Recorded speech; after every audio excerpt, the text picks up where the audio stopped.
Good evening, everyone. My name is Mark Jeffrey, and I want to welcome you to When the Shift Hits the Fan.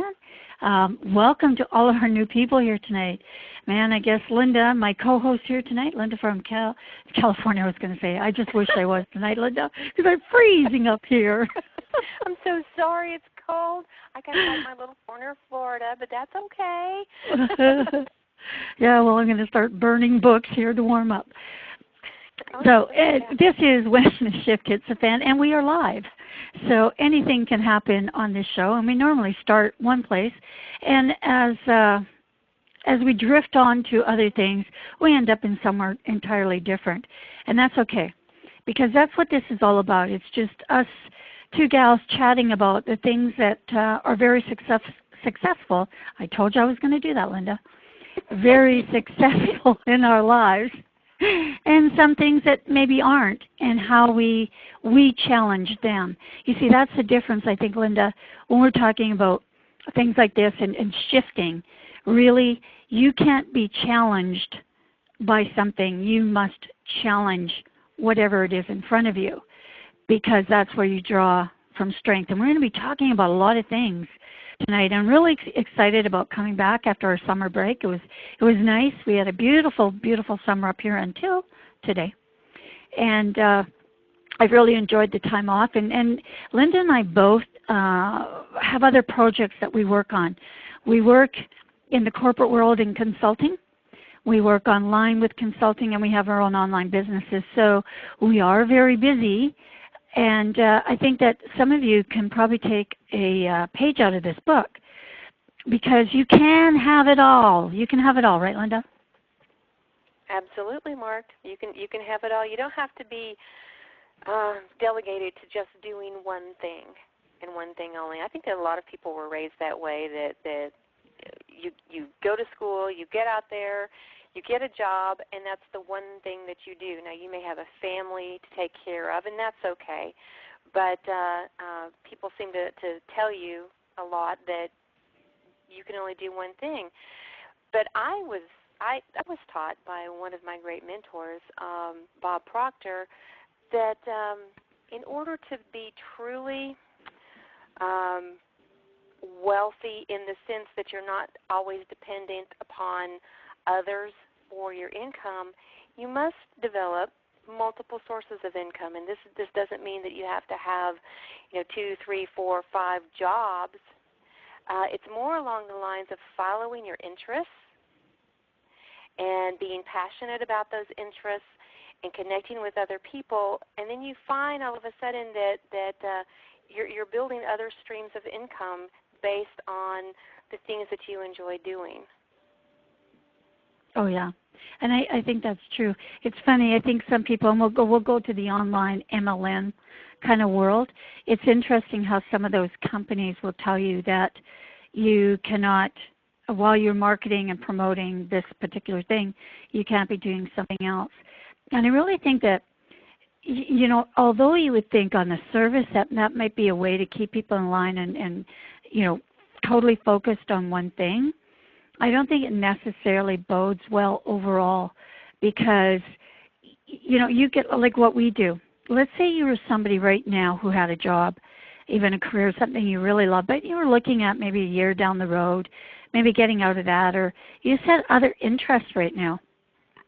Do you really think that your boss can say, look, you can't take yoga at night, because if you took yoga at night, it would affect your production? Like, why? So for me, I've always had multiple. As you all know, I'm an affiliate marketer. So I have money coming in from everywhere. The more places I can have money coming in, the happier this girl is. Well, absolutely, Mark. And we can take an example that I think a lot of other people can relate to as well. But let's look at the stock market, or people who have employer-based 401ks or IRAs or things like that.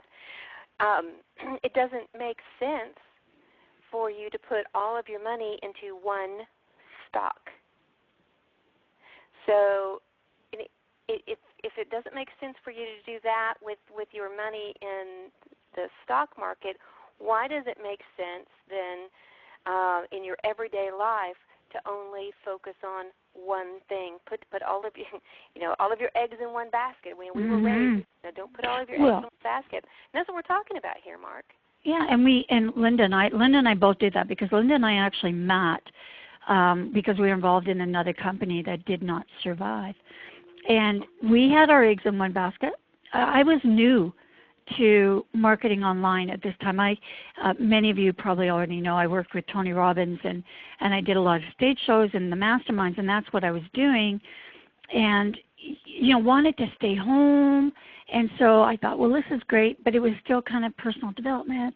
It was things that I loved to do. The people were amazing. I loved the people, but it didn't last. And I had everything that I had was wrapped up in that company. So it was kind of like when it went,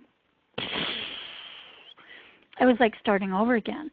But luckily for me, like Linda, we had other interests and other things, so income kept coming in. It could have been devastating, and we know people it was devastating to. It was, and it really saddened my heart, to hear the stories of those folks who only had that one thing that they were doing. It just doesn't make sense to me, and I'm so glad that I had other things in the pipeline. And things are going to fluctuate. It's going to be a roller coaster. During one period of time, one or two or three of the things that you're doing are going to be on the high part of the roller coaster, and then you're going to turn around and they're going to be low. But then something else is going to pick up behind it and fill in the gaps. And it's a beautiful. It's a beautiful dance, Mark. It really is. It's fun. It's exciting, and watching it all play out, and watching the dance, and figuring out, okay, well, can I predict what's going to happen next? That's when it gets really exciting. Yeah, and from my perspective, just so you guys know, I kind of equate myself with the way that I run my businesses is really as a day trader. And I'm glad that you kind of brought that up in that regard, Linda, is because that's what I do. I find hot products in the market space out there, and then I bring them to market as quickly as I can. I pretty much get my money and get back out again. So, and I know we're talking a lot about business right now, and it's because I guess Linda and I are both in the mindset. We both took on big projects, and we're working them right now. And yeah, we're working through them because there's some frustrating stuff going on in both of our worlds.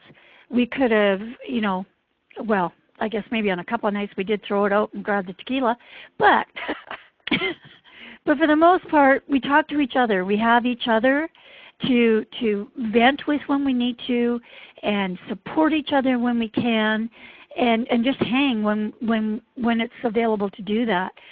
Because that's something that you'll need is a support system. I don't think, and last year when we talked about our series, Linda, I really don't think we talked enough about that. Having the people in your life, not just a mentor, because you and I, we are so blessed with having the best mentors, but not maybe a spouse or something like that, but people that are like-minded. And that's why I like being part of communities of people that are all working together, alongside of being an affiliate marketer, because that's pretty lonely. I mean, so as a day trader, you sit in front of the computer, you find products, you put them there, you're done for the day. Now that actually sounds pretty good, doesn't it, Linda? We can have a day like that? Really? Wow. No, because then I just get up and go do something else, because there's 5 more minutes left in the day that I could fill it with. Well, we're talking about a different kind of mindset, and that's what we wanted to, jump into the deep end of the pool with you tonight, but talk about this because it is a mindset of prosperity and of excitement, and it's not of fear. It's not a non-confidence vote in yourself. You have the power. So when we left you last, when we were springing into our summer hiatus, we challenged all of our listeners to take action by taking 10 minutes every day and visualizing the outcome, to feel it and act it, and as if you were already there, and feeling accomplished and confident in all those things. But what we found out over the summertime is that most people have a really, really hard time doing this. and it's just the confidence. So we're going to step very slowly into this, and I'm going to start with what I had thought about. And we have 10, 20 steps that we're going to take you through in the next 4 weeks, so don't feel overwhelmed. We want you to be able to take one small step at a time to readjust and realign, because we know for a fact that confidence, not fear, we call it fear because that's what we can relate to, but it's just not being confident in your ability to accomplish something. So if we can take, Linda, I think if we could take fear right out of the equation and say we just have to have a little bit more confidence, I believe that feels like, to me, a smaller step. What do you think? No, I think it does feel like a smaller step if we talk about confidence and building up our confidence instead of I'm fearful of this or I'm fearful of that. Although, if someone is really stuck on fear, I want to address that because there's a different way that we can use that fear, because that can be a very powerful force. And I think one way that we can reduce the power of that fear is to rename it, and rename it with confidence. But we all have the instinct of fear within us. I mean, it was a true gift that was given to us as a kind of a protection device, a way for us to immediately boost our energy and either fight the foe in front of us or run away as fast as we can if we're being chased by something horrible. So that's the true intent of fear. But we actually evolved in today's society to utilize those feelings of fear to actually stop us from stepping into the unknown or stepping into something that we don't really understand or we don't know about. So every successful person that Mark and I know, I mean, we all feel a fear. I feel the fear. Mark feels the fear. But what we do is we've learned to take that feeling, take that energy of that fear, and use it to our advantage to propel us forward. So I love the suggestion, Mark. One way to wrap up that energy and use it for ourselves instead of against ourselves is to turn it into an increased energy for confidence. Mhm. Mhm. Yeah, and it's funny. I'll say this statement and probably laugh at me, but fear scares the hell out of me. Because I feel, for me, just personally, if I think I shift it right away, because I think because of my, boy, am I ever wandering around here, but the thought process here is what's inside my DNA, I guess, is if I could be very, like if I don't have a governor on me, okay, and most of you know that from the way I speak. I just say whatever comes to my mind, like I just did. But I don't have a governor on me, and I always have this thing that if I let fear of any sort kind of get a hold of me, that I could fall down that rabbit hole. And oftentimes people will see that, and even on posts that I do, I'm going, up, down the rabbit hole again. And I kind of, then I draw the energy of the people on my Facebook pages, and, people going, yep, there you go again, go grab the tequila, have a great time. And I gain energy from it because I put it into a context of a cartoon and Alice in Wonderland and a fantasy, so that it can't touch me. And I use that bat-fink type of little guy too. My wings are like a shield of steel. And it may sound really stupid, and I'm probably the only person who would say that I do things like this, but do it anyways, right? Use whatever shield your Wonder Woman flashy wrist thingies or whatever she had or whatever it is. Conjure up something in your mind, I think, that will just banish it and allow it to be something else, because not being confident, being fearful, I mean, and Linda, people will say this to somebody who's fearful. Well, what do you have to lose? Well, what comes to your mind? Everything. Everything. You can't say that to somebody that's fearful. And if you know somebody that in your life, like your kids too, like my daughter was like that when she was younger about certain things, and it wasn't what have you got to lose. It's just like, well, hey, well, how do we make this happen? It was just total. Well, what do you mean? Well, what's the first thing that we have to do to make this happen? Not what are you afraid of? Because that doesn't that just like it hurts you? What are you afraid of?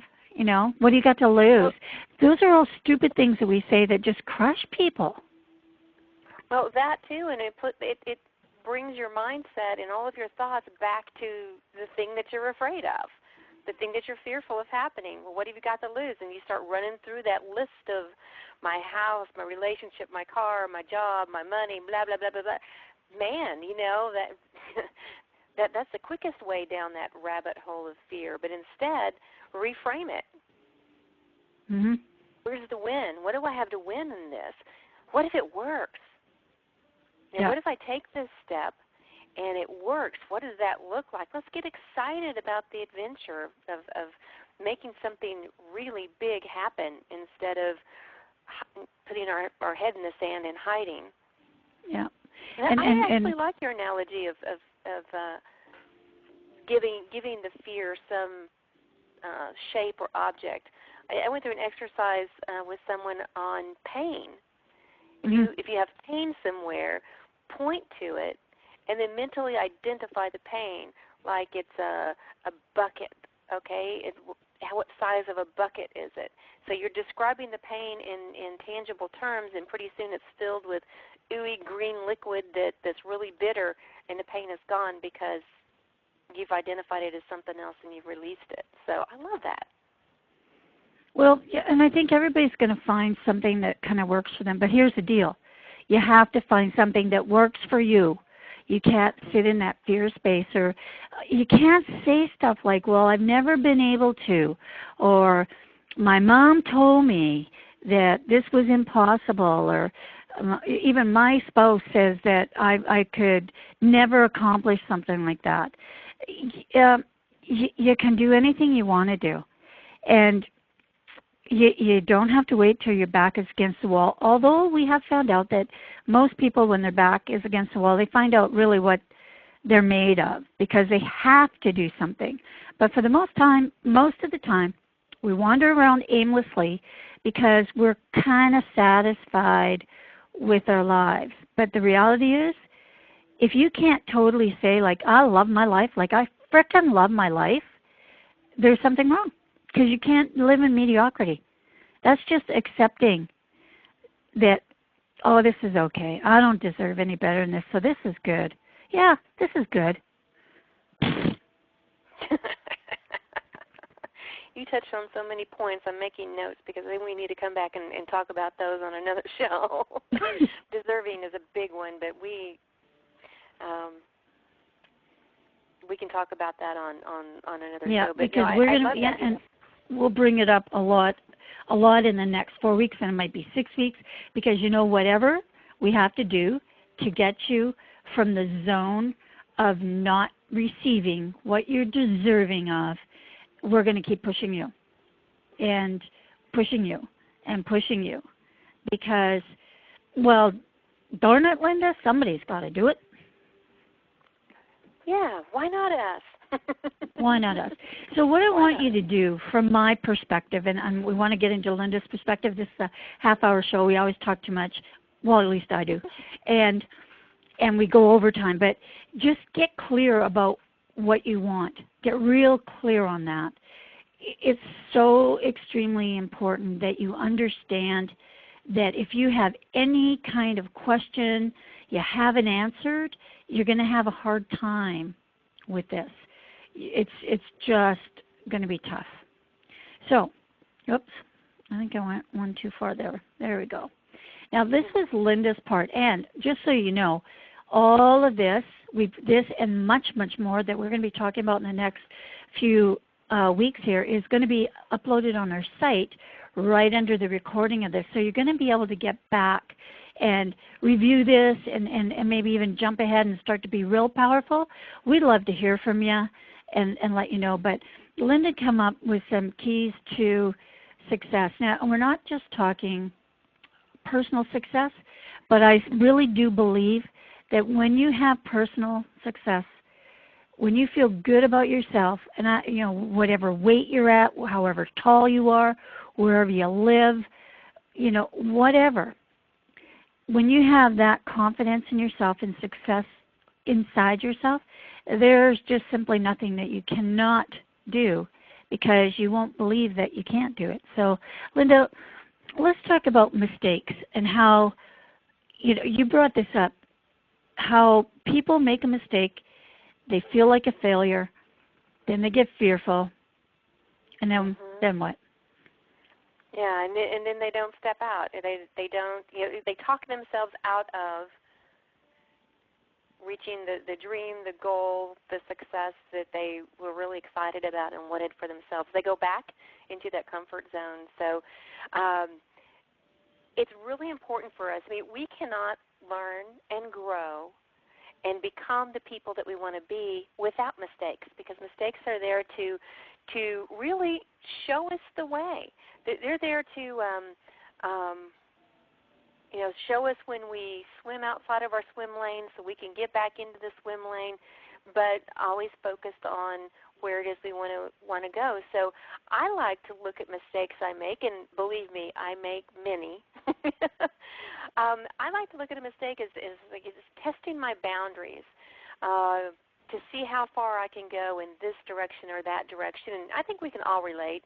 I remember one time I was waiting in the airport, or I had just gotten to the airport off my flight, but as I was coming down the escalator, there was this cute little family at the bottom of the escalator, and this is one of the airports where some of the military come in. This was actually at Fort Walton Beach at Eglin, and this family's I guess it was the dad, the spouse, and the dad had just gotten off of the flight that I was on, and he was in front of me, and so the little girl, she's probably maybe 2 or 3 years old, was so incredibly excited.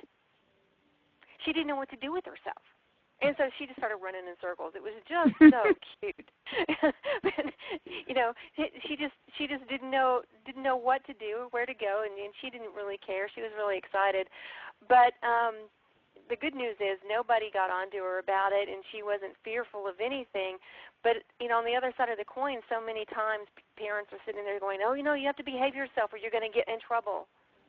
Don't do that. Don't run around in circles. You're going to get in trouble. And so that's beaten into our heads that, okay, if we make a mistake, we're going to get in trouble. And so therefore we don't want to make a mistake. And so that's beaten into us. So, my take on it is to be grateful for the mistakes you make, because within those mistakes are lessons that you can learn. Yeah, for sure. And we get embarrassed when we make mistakes. But everybody, and I don't get that. I guess I don't get that at all, because everybody makes mistakes at some time or another. Some of them are huge, huge mistakes. I mean, you marry the wrong person. You're not paying attention and you crash your car. I mean, sometimes we make huge blunders in our lives. We say something wrong. We do something wrong. We say something ignorant on Facebook. Things happen. We all make mistakes. And it's interesting how, again, we take them to too much heart. It's just, it shouldn't, yeah. You want to know how many times we've done this show and I didn't record it? Like, what? Or I could say the story about the little girl running in circles, and it was really the emphasis I wanted to make on, being clear about where you want to go. But hey, Yeah, that'd work. I'm not clear on where I want to go. I just run in circles. Well, here's example. Yeah, perfect example. I just go wherever I want to go, and I do that every time on our show. So again, we start somewhere, and I lead us off down this dark, deep path that I like to travel on. So we only have about 5 minutes on this show left, and we covered the, be clear about what you want, where you want to go, by the gracious example that Linda just gave us that I totally ignored and made a mistake. That's okay. So there we go. What, Mark? I believe in myself anyway. Exactly. She believes in what she's talking about.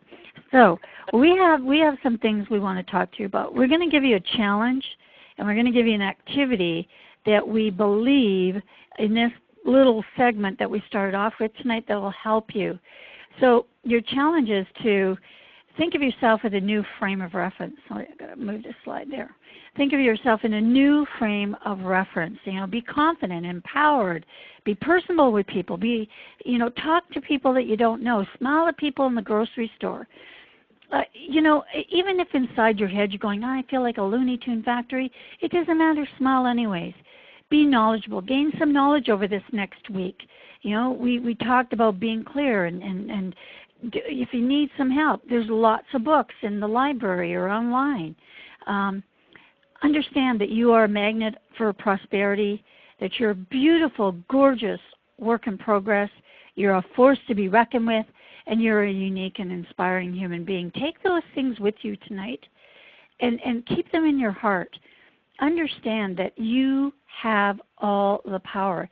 Sometimes we don't believe it, but you do. And then Linda has got the activity that she wants you to do this week as well. So Linda, lead them into this one, and I'll give you the last words on this. Okay, absolutely. Thank you, Mark. Well, I think in conjunction with really deep diving and finding our confidence, I want you to get very clear about what it is that you want. And I know some people say, well, I want this, this, this, and this, and this. What I'm asking you to do is, okay, that's great. Let's pick one thing. Let's pick one thing this week. And what I would like for you to do is describe that one thing that you want in great detail, in writing. People who know me know that I'm going to ask you to write things down, and then if you come back and say it doesn't work, I'm going to ask you if you wrote it down. Write it down. It's very empowering, and it starts that energy flowing. After you've written it down, I want you to read it and even add to it if necessary every single day. And then I want you to feel what it feels like to already have it. I mean, really get all of your senses involved, depending on what it is you want. Use your sense of touch and smell and taste, and really get involved with it. Get all of those senses involved. And I want you to do this 2 to even 3 times or more each and every day. And I didn't put this on here, Mark, but a couple of key times to do this is when you first wake up in the morning and right before you go to bed at night. Mhm. And I'm gonna take it one step further to put a picture frame on it for you. It's like if you could close your eyes. And okay, we may have some vegans on here, so think of a vegan hamburger. Burger. I don't know what they would be if they're not a. Yeah, why is a hamburger a hamburger when it's made of beef? That's really weird, anyways.